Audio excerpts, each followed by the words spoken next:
You're listening to A Slice of Therapy with me, Alun Parry.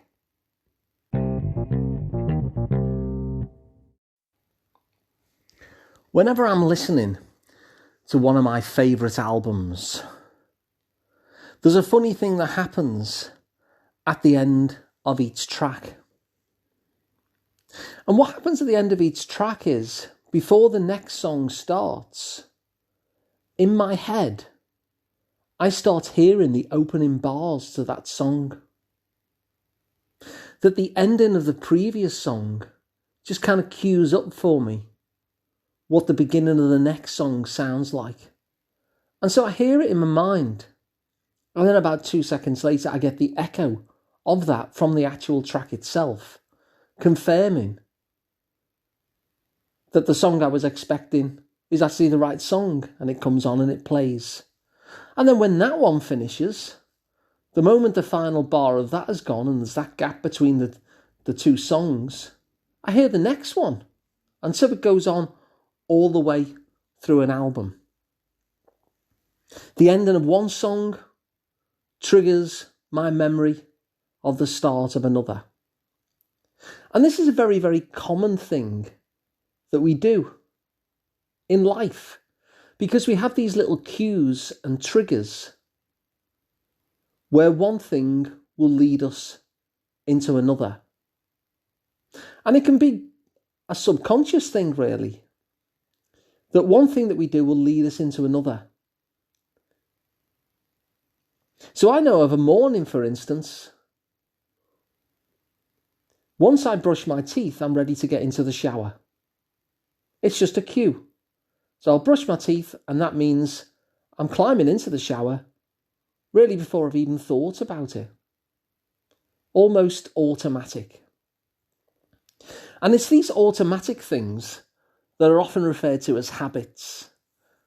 And habits are a really useful thing for us because it stops us using brain energy, that we just move on to autopilot. You've probably noticed this, actually, this autopilot. For instance, if ever you're driving somewhere or even walking somewhere and you realise you've ended up in the place, but you don't really remember how you got there, that's you on autopilot.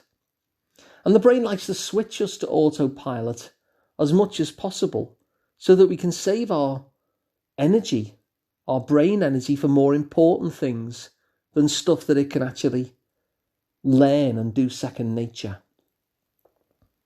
But the problem with that is that some of those cues actually trigger habits which are not so good for us. And so the question is, how do we actually change those bad habits, the ones that we don't want anymore, so that they no longer occur? When I think of this, I think of the story of a police chief. And this police chief was tasked with the job of ensuring that the protests that were going around in his part of the world didn't actually turn into violence and riots.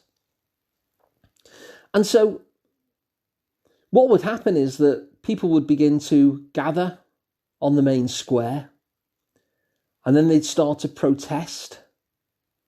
And they'd stay there protesting quite peacefully, and nightfall would come.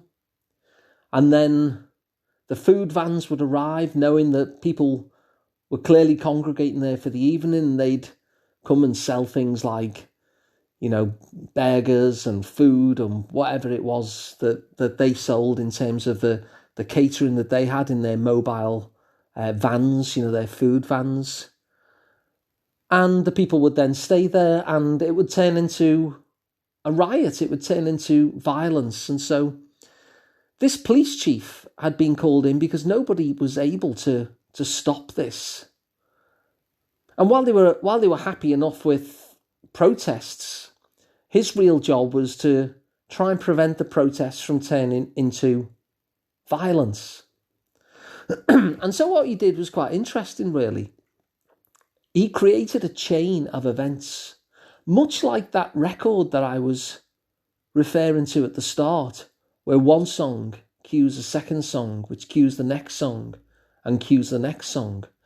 he started looking for a similar chain in terms of what was going on there. And so the chain of events where that people would gather onto the square, that would become a protest. People would stick around. Nightfall would come. The catering vans would arrive. People would buy some food. And then it got late enough that it would then turn into a riot situation. And so what he did was he analysed each of these chains, each of these links in the chain, and tried to find the one that would be easiest to unlink.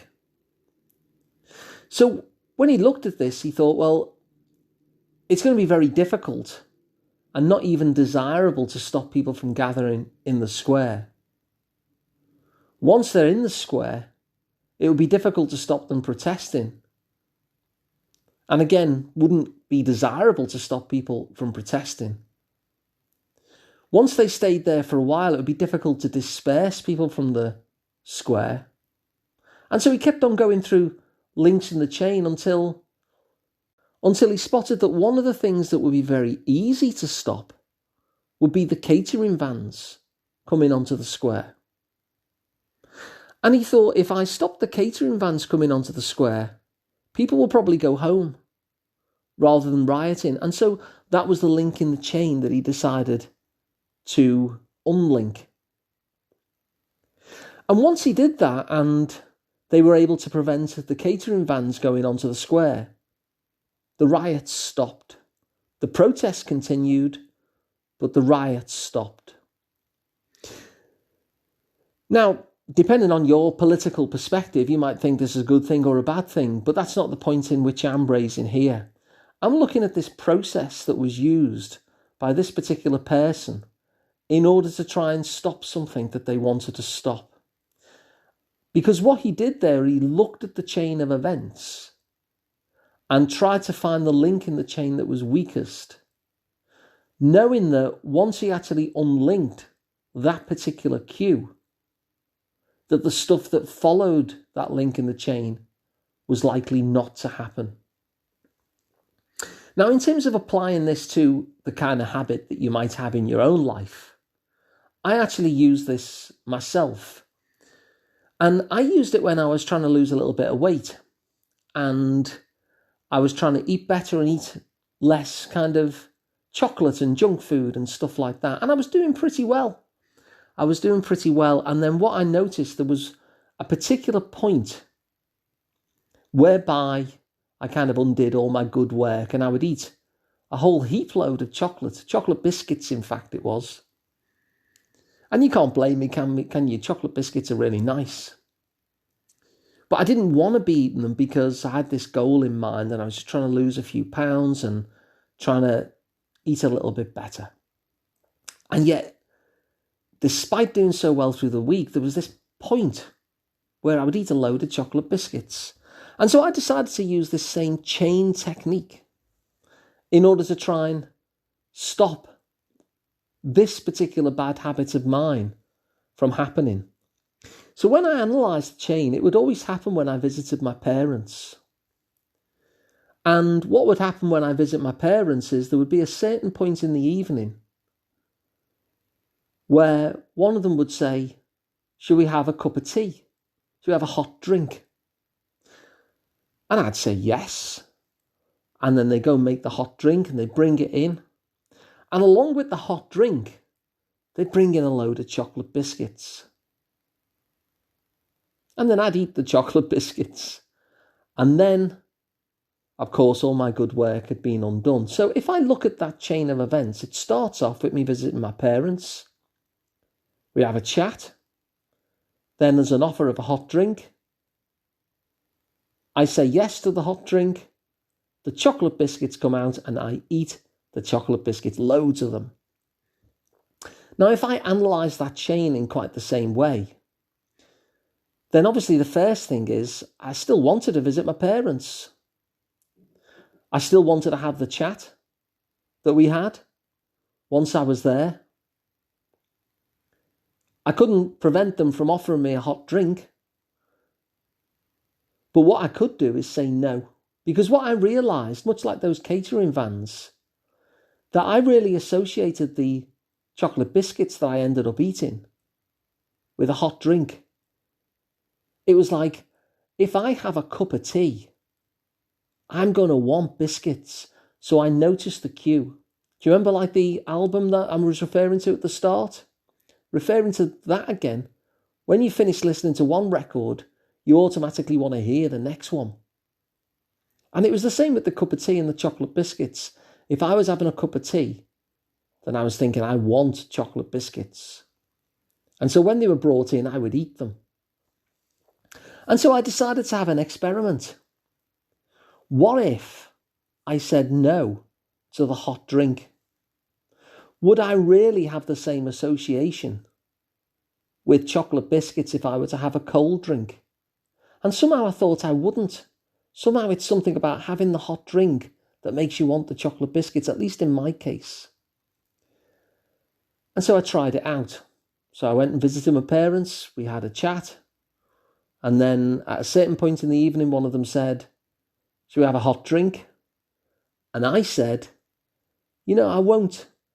I think I'll just have a cold drink.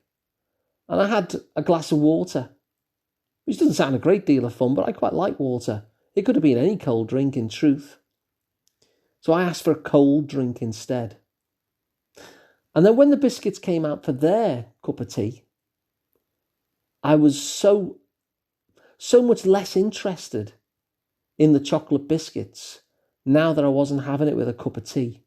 Because I knew that I really liked having a sip of tea and a bite of the biscuit, and then a sip of tea and a bite of the biscuit. And with a glass of water, it just wasn't the same. And what that did, that gave me enough leeway to think, well, actually, it's not so much fun to have the chocolate biscuits now. I mean, I'm sure I'd still like them, but it enabled me to just enforce my own wishes in that situation and say no to the chocolate biscuits as well. And so all I did there was exactly the same as the removal of the catering vans. I looked at the situation and just kind of worked backwards from the thing I didn't want to find the cue that came before that, and the cue that came before that, and the cue that came before that. All of these things which built a chain that led up to the thing that I no longer wanted to happen. And once I'd broken it down in that way, so I could clearly see each link in the chain, all I had to do was find the link in the chain that would be easiest to remove, that would likely ensure that the thing that I didn't want to happen anymore actually didn't. You see, it's these cues that trigger us into autopilot. It's the brushing of the teeth that leads me into the shower without even thinking. It's the ending of this particular song that gets me anticipating the opening bars to the next song. It was the cup of tea that led me into the chocolate biscuits. And so when you actually break down a chain of events into their individual links like this, you can very clearly see the cues and the triggers that, like dominoes falling one onto the other, starts to actually lead you inevitably down towards that process where you're eating the chocolate biscuits but you don't really want to be. And so once you're able to analyse it and look at each link in the chain individually, it then becomes easier to break the chain. Because just like me, you can find the link in the chain, which is the weakest one, and remove it as an experiment and see what happens. So for me, I stopped eating chocolate biscuits at my parents', something I never thought I'd be able to find the willpower to do. And yet, simply by removing the cue of the cup of tea and replacing it with a cold drink, that cue just wasn't strong enough to overpower my own will, and so I didn't actually eat them. So my invite to you then, in terms of a little action point for yourself, is to have a little experiment with this. Find the thing that you don't want to be doing, the habit that you want to break, and build a chain backwards. Look at the links in the chain and start experimenting. Start experimenting by removing a link in the chain or just changing the trigger in some way in order to help yourself out. And see what difference it makes. I found it really successful. And I know that behavioural science experiments have found this a very successful method as well. So give it a go. You might have a couple of attempts in terms of which link in the chain you tweak or eradicate. But by removing those triggers, it ceases to be something that happens on autopilot. And the reason why that's powerful is, if it's not on autopilot, it offers you an actual choice. It brings this into the conscious realm again, where you actually make a decision in that moment rather than just following the programming. So I hope that's helpful. And if it has been, then please share it. And you can also work with me directly if you'd like to. I'm Alun Parry, and you can find out more at liverpoolpsychotherapy.co.uk. And do subscribe to the podcast as well, because it's free and there's a new episode every day. So thanks for listening, and I'll be back again tomorrow with another one.